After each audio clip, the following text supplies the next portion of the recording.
Pathankot Airways पर धावा, Pulwama attack, Pahalgam हमला और आतंकी साजिशें। बात 28 अक्टूबर 2024 की है। श्रीनगर शहर के कई इलाकों में रात के अंधेरे में पोस्टर चिपकाए गए। ये पोस्टर पाकिस्तान स्थित प्रतिबंधित आतंकी संगठन जैश ए मोहम्मद के समर्थन में थे। उनमें लिखा था, संगठन के प्रचार प्रसार के नारे, कश्मीर को पाकिस्तान से जोड़ने की अपील और भारतीय सेना के खिलाफ धमकियां। ये पोस्टर मस्जिदों, बाजारों और दीवारों पर लगे, जिससे शहर में दहशत फैल गई। ये घटना आपको याद होगी, लेकिन इसका आरोपी अब तक छुपा बैठा था, जिसे अब पुलिस ने ढूंढ निकाला है। बताएंगे आपको कि कौन भारत की शांति को भंग करना चाहता है, देश में आतंक फैलाना चाहता है। देखिए हमारी खास रिपोर्ट। नमस्कार, मैं हूं आराधना नामदेव, आप देख रहे हैं वीके न्यूज। पूरे देश में बढ़ रही आतंकी गतिविधियों की साजिशें अब दर पर दर सामने आ रही हैं। ये घटना शुरू होती है उत्तर प्रदेश के सहारनपुर से, लेकिन इसकी जड़ें जम्मू कश्मीर की घाटियों तक जाती हैं। हम बात कर रहे हैं डॉक्टर आदिल अहमद राठर की, जिसे श्रीनगर पुलिस ने हाल ही में गिरफ्तार किया है। डॉक्टर आदिल अहमद उम्र करीब 28 से 30 साल के बीच, मूल रूप से जम्मू कश्मीर के अनंतनाग जिले का रहने वाला है। MBBS पास करके उत्तर प्रदेश के सहारनपुर शहर के अंबाला रोड स्थित एक निजी अस्पताल में मेडिसिन स्पेशलिस्ट के तौर पर काम कर रहा था। अस्पताल में उसकी साख अच्छी थी, लेकिन उसकी असलियत कुछ और निकली। 7 नवंबर की शाम को पुलिस ने अस्पताल पर छापा मारा। डॉक्टर आदिल ड्यूटी पर था, उसे हिरासत में लिया गया। उसके कमरे से कुछ संदिग्ध नोट्स और एक पुराना फोन बरामद हुआ। फिर थाना सदर बाजार ले जाया गया। कोर्ट में पेशी हुई, जहां ट्रांजिट रिमांड मिली।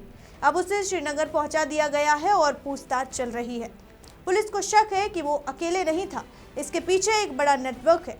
एक चौंकाने वाली बात, डॉक्टर आदिल ने पिछले महीने ही यानी अक्टूबर 2024 में सहारनपुर की एक महिला डॉक्टर से निकाह किया था।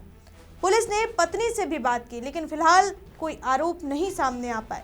ये घटना दिखाती है कि कैसे सामान्य जिंदगी के पीछे छिपी साजिशें चल रही होती हैं। अब सवाल यह है कि अकेली घटना क्यों लग रही है, क्योंकि ये पोस्टर लगाने का काम जैश ए मोहम्मद की पुरानी रणनीति का हिस्सा है। जैश ए मोहम्मद, जो 2000 में मसूद अजहर ने बनाया, कश्मीर में घुसपैठ, हमले और प्रोपेगेंडा के लिए कुख्यात है। इसने 2001 में संसद पर हमला किया, 2016 में पठानकोट एयरवेज पर धावा बोला और 2019 में पुलवामा में 40 जवान शहीद हुए। 2024 में भी श्रीनगर में ऐसे पोस्टरों की घटनाएं बढ़ी। हड़ताल के कॉल, दुकानें बंद करने के फरमान भी सामने आए, लेकिन ये छोटी लगने वाली हरकतें बड़े हमलों की आगाज थी। और देश में अन्य आतंकी गतिविधियां 2024 और 2025 में ये सिलसिला थमा नहीं। जनवरी 2023 में धंगरी नरसंहार, जहां जैश ए मोहम्मद ने 7 लोगों को मार डाला। मई 2024 में पुंछ में एम्बुश, 5 जवान शहीद हुए वहां। और अक्टूबर 2024 में गागनगिरी में कंस्ट्रक्शन वर्क्स पर हमला हुआ, जहां लश्कर ए तैयबा के सुलेमान शाह ने गोलीबारी की। लेकिन सबसे खतरनाक अप्रैल 2025 का पहलगाम हमला था। जम्मू कश्मीर के खूबसूरत पहलगाम में पर्यटकों पर हमला, 26 लोग मारे गए, ज्यादातर हिंदू पर्यटक, जिन्हें नाम पूछकर या कलमा पढ़वाकर चुना गया था। हमलावर लश्कर ए तैयबा और जैश ए मोहम्मद के थे।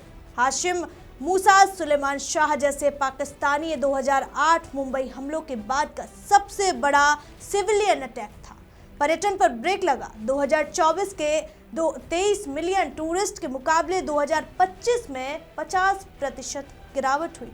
इसके जवाब में भारत ने मई 2025 में ऑपरेशन सिंदूर चलाया और पाकिस्तान और POK में 9 टेरर कैंप्स पर मिसाइल स्ट्राइक। जैश ए मोहम्मद का बहावलपुर HQ और भी निशाना। 100 से ज्यादा आतंकी मारे गए, जिसमें मसूद अजहर के 10 रिश्तेदार और अब्दुल रऊफ अजहर जैसे बड़े नाम शामिल। लश्कर ए तैयबा और हिजबुल के कैंप्स तबाह हुए। ये ऑपरेशन 1971 के बाद पाकिस्तान के पंजाब में पहली स्ट्राइक थी, लेकिन जैश ए मोहम्मद ने हार नहीं मानी। अक्टूबर 2025 में नई साजिश पकड़ी गई, जहां वो भारतीय मुस्लिम महिलाओं को धार्मिक अपील से लुभा रहा था। डिजिटल वॉलेट से फंडिंग, नेपाल को ट्रांजिट पॉइंट बनाने की कोशिश।